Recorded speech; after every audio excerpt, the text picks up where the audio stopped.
Hello guys, may ampalaya ako ditong hinog. Ngayon, itatry natin yung style ng Turkish.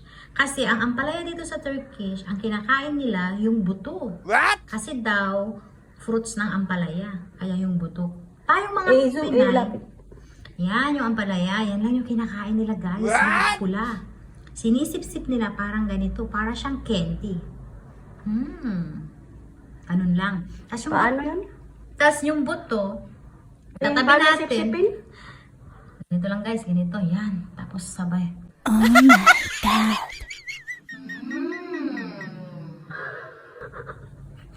Yan. Yung buto, itatapon na kasi tutubo ulit yan. Itatalim. Ano yan? Yan.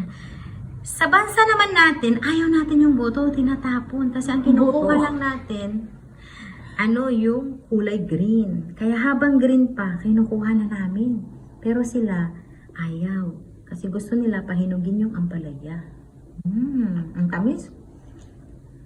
Yung kaibigan ko dito, para lang makakuha ng ampalaya, sasabihin niya may diabetes siya. Para bibigyan siya ng kapitbahay niya. Ayan. Ano ka? Farm ko yun. Yung kapitbahay niya, nagtanim ng ampalaya para sa kanya. Kasi nga daw, may diabetes siya. Diba? Nakakatuwa yung mga palusot niya. Makapag-ampalaya lang siya. Okay yan.